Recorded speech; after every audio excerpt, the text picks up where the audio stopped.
What are our bold predictions for Garrett Wilson, Calvin Ridley, and some other players that you need to think about in fantasy football in 2023? It's time to break it down right here and right now as we close another week of Locked On Fantasy Football. You are Locked On Fantasy, your daily NFL fantasy podcast. Part of the Locked On Podcast Network, your team every day.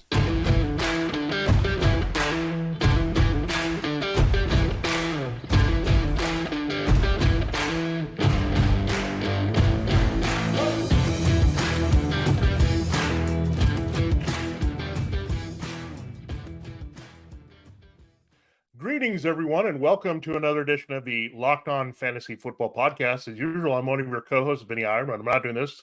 I'm writing about NFL and fantasy football for sportingnews.com. Hey, I'm Michelle Magdziuk. I'm a researcher for NFL Network and fantasy analyst at NFL.com.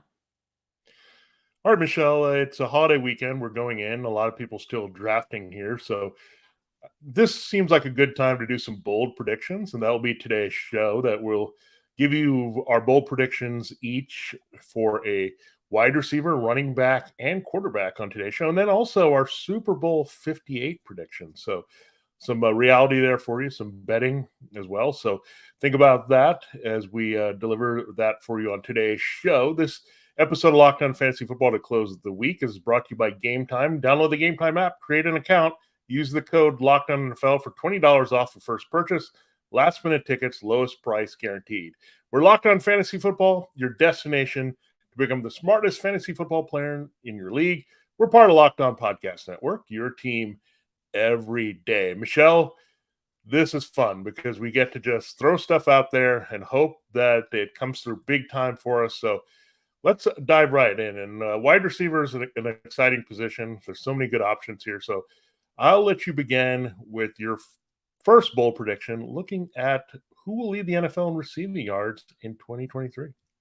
Yeah, I'm going with Garrett Wilson, Jets' second-year wide receiver. I'm saying he's going to lead the league in receiving yards. Now, you might say this is crazy. It's going to be Justin Jefferson, but I will say there hasn't been a player to lead the NFL in receiving yards in back-to-back seasons since 2011, 2012 seasons when Calvin Johnson did it. It was over 10 years ago. So history is telling us there's going to be a different leader this year, right? And Garrett Wilson, as a rookie, put up 1,103 yards, and that was with Zach Wilson, Joe Flacco, and Mike White as his quarterbacks. He had six games with 90-plus receiving yards, 3 of those with Wilson, 2 of those with White, and 1 with Flacco. But that's the same amount of 90-plus receiving yard games as A.J. Brown, Jamar Chase, Randy Moss all had as rookies. Only Justin Jefferson, Anquan Boldin, and Odell Beckham had more 90-plus receiving yard games as rookies. But this is the thing, right? It's more about his situation he was in. So the Jets had the 6th most pass attempts last year, which doesn't seem correct because you're like, well, they never had any passing yards. Well, true. They only had the 17th most completions due to a league low 56.9 team completion percentage. I was shocked when I saw that Garrett Wilson had 147 targets last year, which by far is the most by a player in the rookie season since at least 1970. Which I'm sure it's the most all time, but I can only back till 1970. But per PFF, only 92 of those 147 targets were catchable. He had 55 uncatchable targets and still put up 1,100 receiving yards as a rookie. But anytime a ball was catchable, he caught it. Wilson caught pretty much everything that he was able to. He had just a 2.2 drop percentage. That was the second lowest in the NFL among 36 guys with 100 targets last year. Zach Wilson's now gone. You plug in Aaron Rodgers, who is going to be accurate and get the ball in the right spot for Wilson. And then Matt LaFleur is gone too, and you add in Nathaniel Hackett. But I don't know if it was anything to do with Hackett, right? It probably is just all Aaron Rodgers. But we saw Devontae Adams lead the NFL in receiving yards per game in 2020, was second in the NFL in receiving yards in 2021. And I think, Devontae Adams is one of the most talented wide receivers in the league. But I think Garrett Wilson can be that as well. So I'm calling it. I think he puts up 1,700, 1,800 yards this year.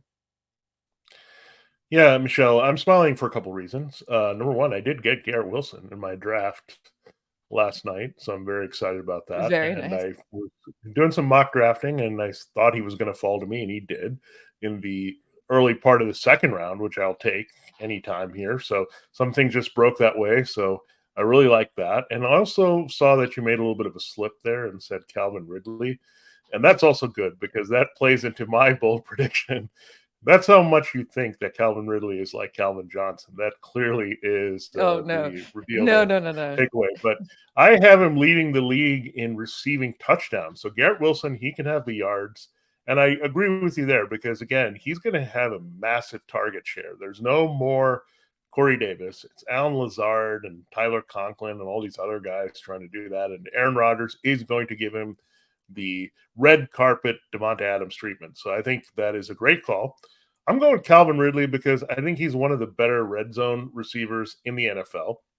The Jaguars offense is going to score a ton of points. I think they should push 30 points per game here with Trevor Lawrence and Travis Etienne and all the weapons that they have here, on top of what they had last year with Christian Kirk and Zay Jones and Evan Ingram. So you look at this, year two of this offense, we saw the Eagles offense explode here with Carson Wentz in year two under Doug Peterson. I think you're going to have the same effect here and a lot of touchdowns to be had in this offense. And I think Calvin Ridley is a guy, we've seen him really post up well in the red zone. He is a very good inside receiver when needed. He can go up and get the ball when needed. So he is one of the better targets there we're going to look at. And the touchdowns can be fickle, right, in terms of who's going to get them in these situations. And we've seen some big time scores, but Ridley has that potential to be a double digits touchdown score. So if you can push for 13 touchdowns, I think it's a reasonable number to attain here with Lawrence. So I really like Calvin Ridley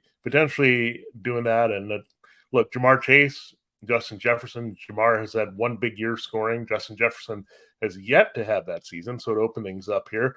Devonta Adams probably fading from that regular scoring occurrence. So I'm saying it's an opening here. And I'm on Ross St. Brown. Some of these other guys do not score enough. So I think Calvin Ridley is my choice here. So Ridley and Wilson, if you're getting these guys in the second round, you should be just thrilled that they're your wide receiver one. Yeah, I feel better about Calvin Ridley as my wide receiver too, because I do think he has to put up those double-digit touchdowns to be worth his cost. But he's been a touchdown scorer pretty much his entire career, and he's on a great offense with a good quarterback, and he should be the top touchdown guy in that offense. It's not like Christian Kirk even had 8 touchdowns last year, and he wasn't a touchdown guy prior to coming there. Yeah. And I think kind of Ridley takes over all of those from him. So I like that pick by you. You originally were going to say Jamar Chase is going to lead the NFL in receiving yards, and I told you that is not bold enough. So I made you go a little bit deeper here. So that's I just thought maybe it's bold enough to say that he might have a bigger year than Justin Jefferson. So I think that is something that we can think about. But yeah, I mean, that's one of the best wide receivers in the league already might lead the NFL in receiving yards. No way. That would be a shock. But to do both, I said he was going to do both yards and touchdowns, which is very rare to do. He could push maybe. I don't think he's going to get the Cooper Kupp triple crown because he's not going to have enough receptions. It's not going to happen. Yeah. He's too much of a good big play guy. I think these two guys that we're talking about, Ridley and Wilson, could have a ton of receptions through the targets as well. So I don't know who's going to lead in receptions. That's a little trickier. I would say maybe I lean towards Jefferson there. It could be Christian McCaffrey catching a lot of short passes. So that's a little bit more complicated, but I think we have some good choices here. And Michelle, we will get into some more, I think, in our next segment. I'm excited to see what you have at running back. Yeah, so we're both going to get into our hot running back take, and I'm not high on your guy at all, and I know you're not high on my guy at all. So let's see if we can, kind of convince people or convince each other to switch sides here. But before we get into that, let's talk about FanDuel. Get ready for the NFL season with incredible offers from FanDuel, America's #1 sportsbook. Right now, new customers can bet $5 and get $200 in bonus bets guaranteed. Plus, all customers who bet $5 will get $100 off NFL Sunday Ticket from YouTube and YouTube TV.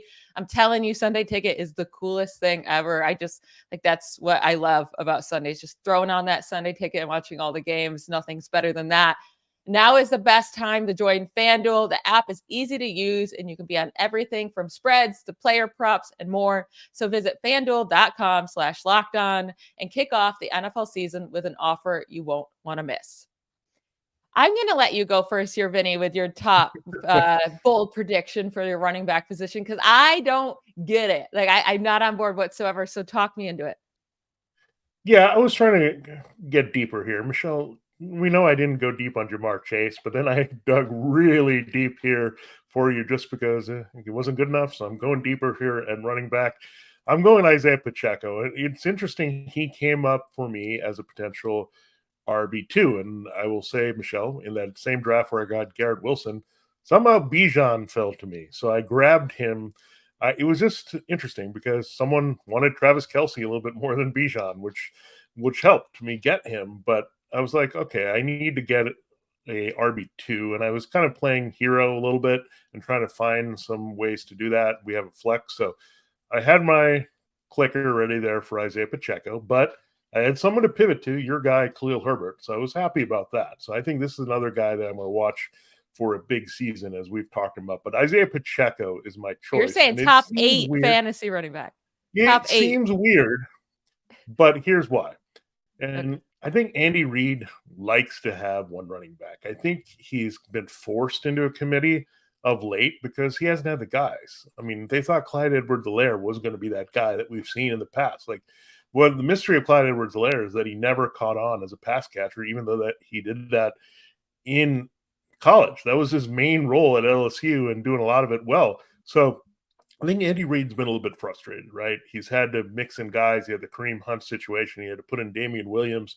He had to pick up Jerick McKinnon, all these guys that were there that had to shuffle through. But his history, if you go back, you can go to Kareem Hunt when he was young. You can look at Jamal Charles. You can go back to even the Eagles here with Sean McCoy and Brian Westbrook. He likes one guy mainly touching the ball. And I think with Pacheco, that one concern was, can he catch passes? But we know in that AFC Championship game, he was huge against the Bengals in catching passes. So he can do that. I also know Jerick McKinnon has a history of knee injuries. Let's not forget that. He's a little older, and he was lucky to make it through. And that touchdown rate is not going to happen again for Jerick McKinnon. So this is an offense where they're going to have a lot of running back scores punching in. It's Travis Kelce or giving it to the running back, right? There's not a lot that we feel great about. I don't think Sky Moore is that type of red zone receiver, right? Marquez Valdes-Scantling is a field stretcher. So we need somebody inside deep to score a lot of touchdowns. I think he could be easily this year's Jamal Williams. I think he could get a lot of looks inside the 5. They hand it to him. They're putting away teams and games. He's the guy, and I think he's going to raise his receiving role just enough to pad that a little bit. So I think I could see easily for him to score 10 to 12 touchdowns, get 850, 900 yards rushing at least. I think that's like the absolute floor for him, and then add maybe 300 yards receiving. So you're looking at a scrimmage guy for 1,200 yards and 10 touchdowns. So that's where I think Isaiah Pacheco can go. I know we have to be bold with this one, Michelle, so I'm going bold with this because I just think he's maybe an undervalued guy just because, again, he can fall over backwards and get a lot of scoring opportunities in this offense. Yeah. He would have to score so many touchdowns to be top 8 because he's that plotter, right? He'll get some rushing yards, but unless you get the touchdown, you're going to maybe get 70 rushing yards on the ground, get you 7 points in fantasy. Like if Jerick McKinnon, if they didn't re-sign him, I would be a little bit higher on Pacheco, but they re-signed him. He's going to be the pass catching back. And then all of the targets to the running back throughout this offseason has been to CAH, to Clyde Edwards-Helaire. And then also like, they were going to him prior to him getting injured last year as well. So I feel like this is a 3-headed monster, and Pacheco is just a dude to me. I know people like got so excited because he was a 7th round pick, super late round pick, and no one really expected much from him, and he was okay. Like he works really hard, right? He runs really hard, but I can't get on board with top 8 here for fantasy. But who I can get on board with is this is the last time I'll bring him up before the season. All right. I promise. It's Alexander Mattison, but how am I supposed to do a bold prediction show and not talk about him? Top 8 fantasy running back this year. So he's only had 5 career games with 15 plus carries. Like that's the only thing we have to work with here. But in his very first game that he ever got 15 carries in his career, running back 16 on the week, right? Okay, cool. After that, running back 3 on the week, running back 7, running back 9, running back 5. Those are his finishes anytime that he's had 15 carries. That's all I'm asking for here. And I think we can very clearly see he's going to get 15 carries a game. I mean, all this coaching staff has done this entire offseason has said Alexander Mattison is the guy. Like, he's going to be the workhorse. He can do it. He can be the 3-down back. Like, they're not talking up the other guys. It's Alexander Mattison's backfield. And with that, I mean, we have to look at what Dalvin Cook, like the usage he had last year. He had 17 carries inside the 5-yard line, which was tied for third most among all running backs, behind only Jamal Williams and Ezekiel Elliott. It was tied with Joe Mixon, more than Derrick Henry even had. So he's going to have scoring opportunities because he's going to now get those carries. And Cook also had 11 red zone targets, tied for the 7th most among running backs. But when you just look at the way they used their running backs last year, it was Dalvin Cook, right? He got pretty much everything as long as he was healthy on the field. But red zone carries, Cook had 42, Mattison had 14. No other running back on that team even had a single carry in the red zone. Like, they just want one guy. And when they did go to anyone else, they only trusted Alexander Mattison. Carries inside the 5, 17 for Cook, 4 for Mattison. Not a single running back got another carry inside the 5. So it's like they only trusted Mattison to come in if Cook couldn't. And I think that's kind of how it's going to go again this year. It's going to be everything is Alexander Mattison until he has to, take his short little break. And he can get it done as a receiver. He's going to score touchdowns. He's going to get the carries, all the carries. And I think he's one of the few workhorse backs that's left in this league at this point. Yeah, I'm skeptical about Mattison holding up in this role. Like, I think that's one thing that's hard to project sometimes is, okay, this guy was good as a backup when called upon in short stints, but can he stay on the field for longer? I mean, he's had his own share of injury issues here. I also don't want to get every too running nerdy back here. Yeah, I know. I just want to get too nerdy here, but I don't think he's necessarily a good fit for this rushing attack. And I think this was a very inefficient rushing attack. Like, it has to be volume based for me. Like, he has to get the volume that you're hoping for, but I'm not sure that they're completely sold on him. I know they're just saying, okay, we didn't need Dalvin Cook. I think partly is because they're looking at, we're going to probably throw 70% of the time with this team. I mean, they just want to do that, I think. That's why they went after Jordan Addison. They want to be more of explosive passing offense first here, and I think it could easily be a 70-30 passing team. I would not be shocked here if that's how they do it. I think you'll see a lot of, obviously, 11 personnel out there, so they're not going to sit there and grind it a little bit with Mattison to get him those touches. And I don't think he's going to give you too much in the passing game. Like, he's okay, but I don't think they're going to really throw to him that much with some of the other weapons that they have. So that's my concern. I don't think so. It's kind of the opposite concern. You have the concern about Pacheco doing enough there with the scoring. I have the concern on Mattison doing enough in the passing game, where I think Pacheco, I like just the fact that, look, I think maybe we're overselling the fact that the Chiefs won a committee and the Vikings don't. Like, I think there's something to explore there. But when you look at that, I'm not sure. I don't say that the Myles Gaskin signing is a big reason for Mattison. I'm not feeling it there necessarily. I think I could get behind maybe Mattison finishing in the top 20, like where you're drafting. I think he's a little bit undervalued given he's the feature back, but top 8, I think, again, but we're trying to be bold as possible here. So, but I actually believe mine. No, I have it ranked that way. I'm not even like, that's how I have it ranked. I truly believe that's his... As people say, it's in the range of outcomes for both players, just where they are. Not for your player, but for my player, yes. where they are. We'll have to put a bet down. We'll have to put a bet down on these two guys. And then also our quarterbacks. It seems like we're both on one side here for our quarterback predictions that we have coming up in our last segment. Before we get to that, let's talk about the Gametime app. Buying tickets to your favorite events shouldn't be stressful. Gametime is the fast and easy way to buy tickets for all the sports, music, comedy, and theater near you. With killer deals on last-minute tickets and their best price guarantee, you can stop stressing over the tickets and start getting hyped for the fun you'll have.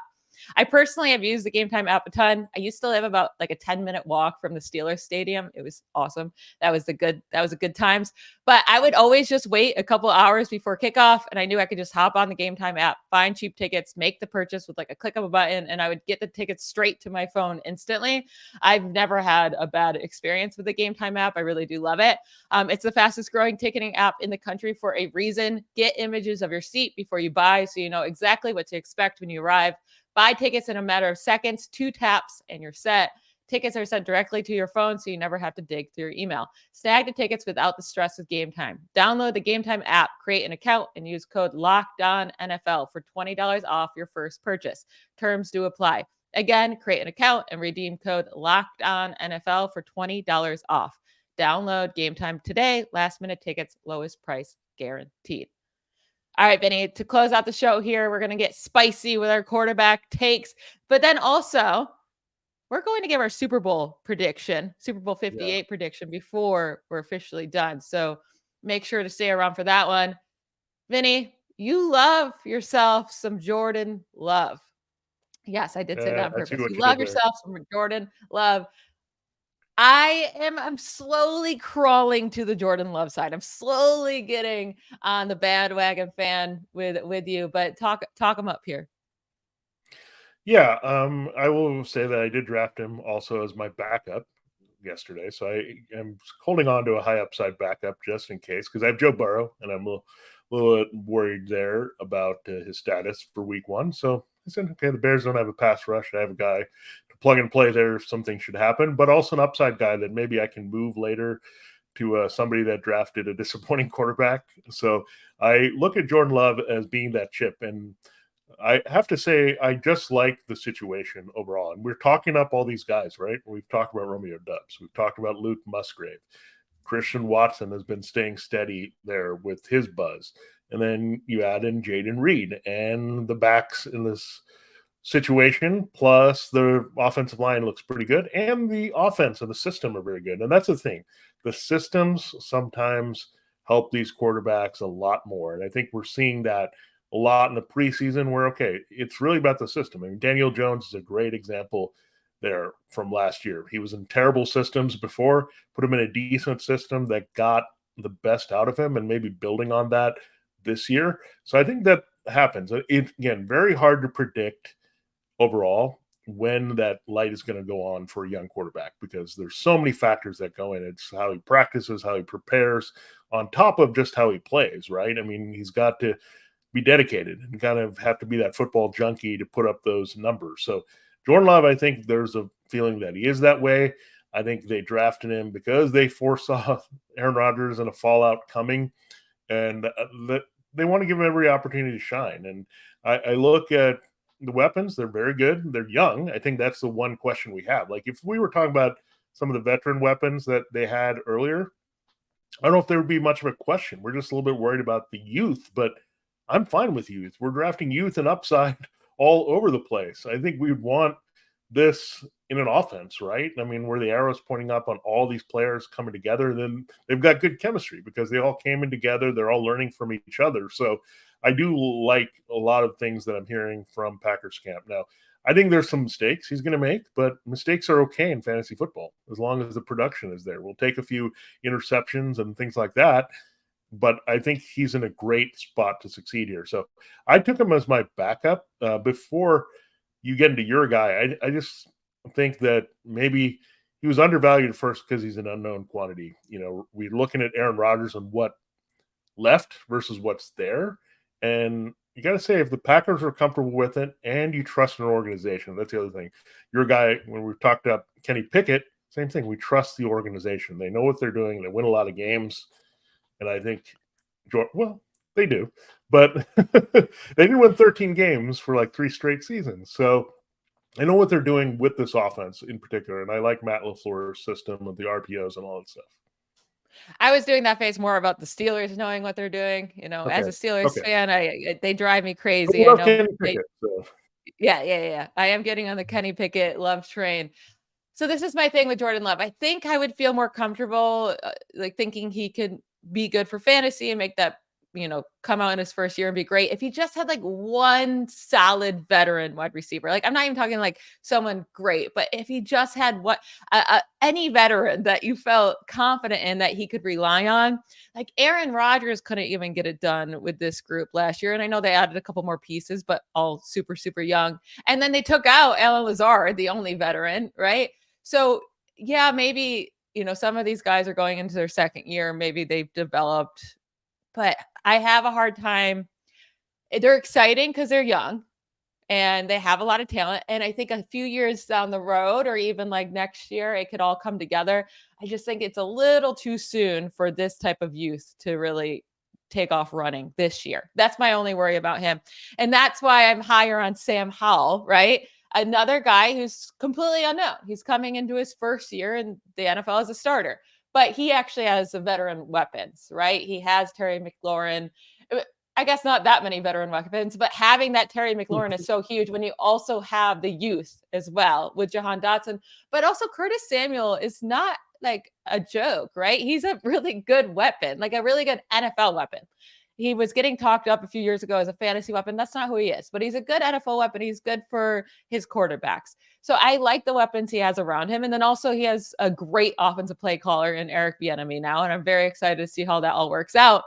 But my biggest thing with Sam Howell is that not only do I think he has a ceiling to be a top 10 fantasy quarterback, I also think he has a really solid floor because of his rushing ability. So I project him to have at least 400 rushing yards this year. And I don't think that's unrealistic at all, right? Trevor Lawrence had 291 last year. I'm just expecting him to have 100 more, at least 100 more rushing yards than Trevor Lawrence. We don't have a sample size for him, right? So it's all just projections. But he had over 800 rushing yards in his last year in college. He looks super mobile. He looks quick. He ran for 35 yards in his first start.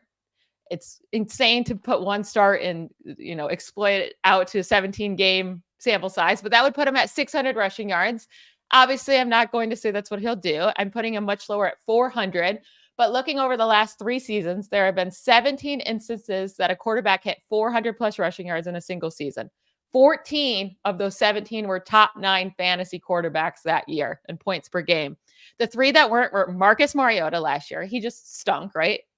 He just stunk at anything but running. He was bad. Cam Newton in 2020 with the Patriots, he had 8 passing touchdowns. And Daniel Jones in 2020, he had 11 passing touchdowns. So those were the only 3 to have 400 plus rushing yards and not be a top 9 quarterback in fantasy and points per game. I think even saying 400 rushing yards for him is low. I definitely think he can have a Daniel Jones type year where he has a surprising 700 rushing yards. He gets the rushing touchdowns, and I think he's a better passer than Daniel Jones, and he has much better weapons than Daniel Jones had last year as well.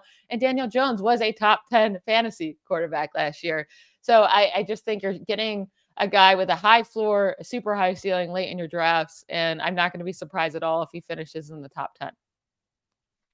Yeah, I mean, I actually think both of these guys could finish in the top 10. And here's why. I think just there's an opening behind some of these guys, right? I don't know if you'll see like Daniel Jones and Geno Smith and some of these guys that finish in the top 10 do it again. It's just really hard to do. And there's some openings behind the guys that we've talked about. I'd say there's 3 to 4 openings. Well, really, if you go to I think 12-team leagues, you have maybe 5 to 6 openings here on who could join this group of guys who we've been drafting early in a lot of leagues here. So I'm looking at there's going to be some surprises here in the bottom 5, and I'd rather go for these guys than I know you said Dak Prescott was a safe pick, but I look at Deshaun Watson and Dak Prescott and Geno Smith and Daniel Jones and all these guys in the middle. The one guy that might appeal to me is Kirk Cousins there just because I know what I'm going to get with some of his weapons. But then, if I don't have these guys behind those guys, I'd rather go for the upside of, I think, the guys we're talking about, Jordan Love, Sam Howell, and Kenny Pickett. I think they all can be put in the same bucket here as guys that have more intrigue and interest here later in the draft. So I do like everything you're saying about Sam Howell. I just need to see a little bit more from him. I feel like I do think that Sam Howell's worthy. The situation is favorable when you look at the offensive system, the weapons, everything's there, but I'm not sure. Again, this is the hardest thing with quarterbacks. Is the light going to go on? This is his first year as a starter. Is he going to put it all together? Is he going to do this, and we're just basing it on, okay, we've seen him really flash, but is it going to come together this quickly? So I think you have to believe in the player as well. So I do like it. I mean, I looked at Sam Howell in our draft last night. I ended up with Joe Burrow early, and I was going to draft him just as a little insurance, right, for Joe Burrow. I said, okay, I'll get him a little later. Guess what, Michelle? He went number 9 at quarterback in this draft. So, Wow. like, I was like, almost a tear fell because, like, oh, great. I'm like, the one thing I don't like in the industry is sometimes we say home leagues, but if we're giving all these people advice in home leagues and they're paying attention, they're going to be smarter and guys are going to go that we wanted. Yeah. And I have to laugh because a lot of the guys I was looking for, Jahan Dotson and Mike Williams, all these people got sniped from me like when I wanted them. So I finally had to get Gabe Davis in this draft, but I was like, this is nuts. Like Sam Howell, someone was on him, and I was proud because they took him ahead of Deshaun Watson and Russell Wilson. It was aggressive, but I appreciate it. If you think he's going to be in the top 10 and you're not enthusiastic about these other guys, go after it. So That be had to be a bold. Commanders fan. That had to be a Commanders fan, or someone listens to our podcast, because that's like the I think only it two might have been a options North there. Carolina thing. So that could be it. So you'll That see makes him play. sense. But yeah, but he talks to me a lot, so perhaps I influenced him to do it. And I feel bad because I couldn't get him as my upside backup a few rounds later, but I ended up with Jordan Love. So either way, I was okay. But and Kenny Pickett went really early in this draft. I think he went as a QB 13. So there's some buzz. I mean, people are listening to the buzz of these guys, and it's great. It's interesting as analysts. We're like, okay, we love this person, but I really appreciate Alexander Madison. You're saying I'm ranking him here. Put him there. If you believe it, just do it. Like, what is there to think about? So if the situation is there, just do it. And totally out there in your drafts, be bold. After a while, just be bold. Make your own picks. Don't have to trust all of us, but some of us know what we're saying here. Be aggressive. Go for it. Because again, if you really like a guy, go get them. And after a while, I'd say after round 5, 6, don't worry about ADP and ranking. If you think this player is better and you have some evidence to back it up, just go for it. And that's what I really appreciate. That I think we both kind of do that in the show. Yeah, when we get towards the end of the draft, I'm not looking at ADP whatsoever. I'm taking the guys that I'm high on, that I think will do great. And I just want to make sure they're on my team. And I don't want to regret someone else, reaching on them and they get them. And I'm like, shoot, I really wanted them. But before we close out the show, I want to know who you think is going to play in the Super Bowl, in Super Bowl 58, and then who will win at the end. Okay, that's good because I've done an in-depth breakdown of this and it'll come out. You can check it out at sportingnews.com. I do this prediction every year. Last year didn't work out so well. I'll just be honest there. It's the Packers, so it didn't work out. But we'll come back and we'll go to the well. And I try to not just say it's going to be the Chiefs every year because that's probably the best prediction to make. Or when the Patriots winning, I didn't pick the Patriots every year because it was boring. So this is another bold prediction, you could call it. I have the Jets winning the Super Bowl. Yeah. I really feel this is Tom Brady part 2 with Aaron Rodgers. He's now the oldest player in the league at 39, believe it or not. So just like Tom Brady, he's the oldest player in the league, changing teams in a happy situation. Everyone loves it. They have a good defense. All the offensive players all of a sudden excited. They're not hanging their heads low with Zach Wilson anymore. Everyone's excited. The buzz about this team, Robert Saleh. And it starts, I think, in week 1. They're going to really make a statement there against the Bills. They're loaded everywhere defensively with Quinnen Williams, and C.J. Mosley's playing like the C.J. Mosley of old. You've got, of course, Sauce Gardner, a better secondary around him. So I don't think there's a lot of holes. In the offensive line, I think I was inspired a little bit by Mekhi Becton looking good enough to start for them. So that is a good sign for them. So I think that's the only concern, offensive line, but they're really good inside with Laken Tomlinson and some of the other guys they have there. So I'm looking at the Jets. I think this is the same Tom Brady part 2, maybe a Peyton Manning part 2, digging deep there when he inherited the Broncos defense, and he was not very good, but he still was able to win the Super Bowl in Super Bowl 50. So I think this is how he gets his second ring. and very similar. And I like historical things and things coming together in parallel. So I also like Aaron Rodgers beating the 49ers because I think it's apt here that he sees the 49ers in the Super Bowl, Robert Saleh revenge game, all that good stuff. So I'm going with it. Jets over 49ers. And yeah, I'm happy with that.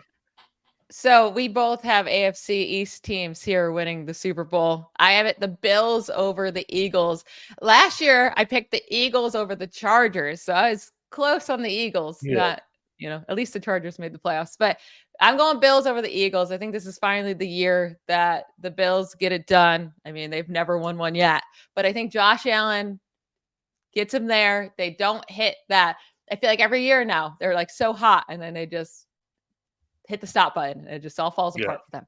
But Bills, they're too good to keep falling apart, right? I need to just keep believing. And I think everyone's overlooking them this year because, they keep failing at the end. I think that's the perfect time for them to come out and finally win it. And poor Jalen Hurts, I have him losing in back-to-back Super Bowls. And I think it will be a fantastic game. This is how I envision it, right? It's a flawless game for him. Again, he has a great game, but Josh Allen scores with 20 seconds to go and he ends up winning. And it's like, oh my goodness, Jalen Hurts has had back-to-back amazing performances in the Super Bowl, but 0 wins. And that's how I foresee it all going down. Yeah, so I think we're right on there. I mean, we're just taking teams we like, and best division, I think, is the AFC East. So when you look at that, yeah, I'm allergic to the AFC East apparently. But when you look at it, it is the best division, I think, now. I mean, even if the Patriots struggle a little bit, the Dolphins are really good third place team. So those teams are going to be battle tested, and they play each other in week 1. So that's going to be fun right away with the Bills and Jets to see how that happens here, who gets into first place. And the 49ers and Eagles clear-cut the best 2 teams in the NFC. Are we bold enough to pick the Lions? No. Can we believe in the Cowboys? No. So we have to go in this direction. So I think I like our picks here, and I think one of them, I would say at least half of one of our predictions will come true. How about that? Feel good about that? Yeah. Okay. Next week, we'll be getting into actual week 1. That will be super exciting. Hopefully everyone gets to enjoy their nice Labor Day weekend. And then football's here. The season is here next week. So exciting. Yeah. Yeah, we will have some good week 1 content. We'll have some stock watch there for you there to see who's rising, falling at the last minute there when you're doing your drafts. Because I'm sure some of you have your drafts all the way right before the season opener between the Chiefs and Lions next Thursday night. So a lot of good stuff there to break down. A lot of good stuff on today's show with our bold predictions there to wrap up the week. For Locked On Fantasy Football, this has been Vinnie Iyer. And I'm Michelle Magdziuk. Bye, y'all.